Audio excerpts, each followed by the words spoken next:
അനിഴം നക്ഷത്രം. അനിഴം നക്ഷത്രക്കാർ പൊതുവെ നല്ല കെയറിങ് ആണ്, നല്ല കമ്പാഷനേറ്റ് ആണ്. അതായത് മറ്റുള്ളവരെ സഹായിക്കാനൊക്കെ നല്ല താല്പര്യം ഉണ്ടാവും. നിങ്ങൾ പാർട്ട്ണറെ നന്നായിട്ട് കെയറും ചെയ്യും. നിങ്ങൾ അതുകൊണ്ട് തന്നെ നല്ല റെസ്പോൺസിബിൾ ആണ്, ഡിസിപ്ലിൻ ആണ്. കാര്യങ്ങളെല്ലാം ചിട്ടയായിട്ട് പോകണം എന്ന് നിങ്ങൾ ആഗ്രഹിക്കുകയും ചെയ്യും. അതുകൊണ്ട് പഞ്ചുവലായിട്ടെല്ലാം നിങ്ങൾ ചെയ്യാനും ശ്രമിക്കാറുണ്ട്. പക്ഷെ ഇതൊന്നും മറ്റുള്ളവർക്ക് പറ്റാറുമില്ല.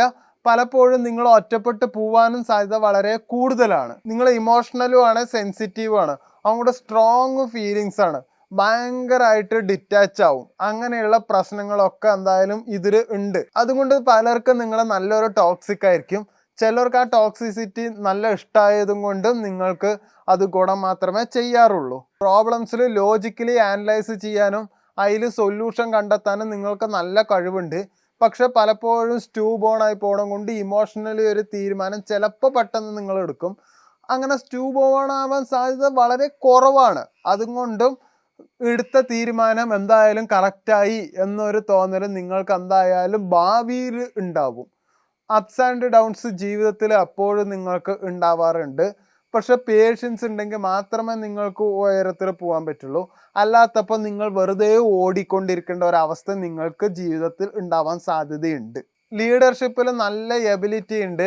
നാച്ചുറലായിട്ട് എന്തായാലും മുന്നോട്ട് പോകാനും സാധ്യത വളരെ കൂടുതലാണ്.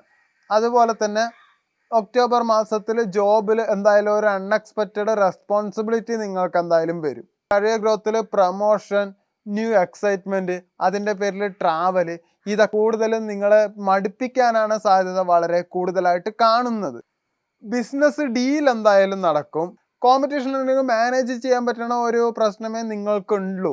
അല്ലാണ്ട് വേറെ കൂടുതലായിട്ട് ഓവർ തിങ്ക് ചെയ്തിട്ടൊന്നും ആലോചിക്കേണ്ട ആവശ്യമില്ല. അവരെ കെയർ ചെയ്യേണ്ട ആവശ്യമില്ല. പക്ഷെ എന്താ ചെയ്യണമെന്നുള്ളത് ജസ്റ്റ് നിരീക്ഷിക്കുക മാത്രം ചെയ്താൽ മതി. അതുപോലെ കോവർക്കേഴ്സിൻ്റെ അടുത്തോ അല്ലെങ്കിൽ ഒരു പാർട്ട്ണറൊക്കെ ആണെങ്കിൽ അവരുടെ അടുത്ത് നല്ല രീതിയിൽ കൊളാബ് ചെയ്യുക എന്ന് പറഞ്ഞിട്ട് താഴ്ന്നു കൊടുക്കാനും പാടില്ല. കല്യാണം കഴിഞ്ഞവരാണെങ്കിൽ ഓപ്പൺ കമ്മ്യൂണിക്കേഷൻ ഉണ്ടെങ്കിൽ കുറച്ചൊക്കെ അതിൽ പ്രശ്നം സോൾവ് ചെയ്യാൻ പറ്റും. പക്ഷെ ഫുൾ ട്രസ്റ്റ് എന്തായാലും വരില്ല. പക്ഷെ ഒരു പരിധി വരെ അത് ഓക്കെ ആണ് എന്നുള്ള രീതിയിൽ എന്തായാലും മുന്നോട്ട് പോകും. പാർട്ട്നേഴ്സിൻ്റെ ഇടയിൽ മിസ്അണ്ടർസ്റ്റാൻഡിങ് വീണ്ടും വരാൻ സാധ്യത വളരെ കൂടുതലാണ്. അതിന് ക്ഷമിച്ചു വിട്ട് ലാസ്റ്റ് സെൽഫ് റെസ്പെക്റ്റ് നിങ്ങൾ കളയരുത്. അത് മാത്രമേ എനിക്കിപ്പോൾ പറയാൻ പറ്റുള്ളൂ. ബാക്കിയെല്ലാം നിങ്ങളുടെ കയ്യിലാണ്. നിങ്ങളുടെ കയ്യിലിരിപ്പ് പോലെ ഇരിക്കും. ഇപ്പോൾ ഒരു പ്രപ്പോസൽ വന്നാലും ആരെങ്കിലും മെസ്സേജ് അയക്കുകയോ ഇങ്ങോട്ട് വിളിക്കുകയോ ചെയ്താലും അങ്ങനെ ഒരു ഇൻഫാക്ച്വേഷനോ ഒരു ഇഷ്ടമൊക്കെ ആരുടെ അടുത്ത് ചോദിച്ചാലും ഓവർ അറ്റാച്ച്മെൻറ്റ് കാണിക്കരുത്. പെട്ടെന്ന് തന്നെ കയ്യിൽ നിന്ന് പോകും. അതും ആരോടും ഓവർ അറ്റാച്ച്മെൻറ്റ് അധികം കാണിക്കരുത്.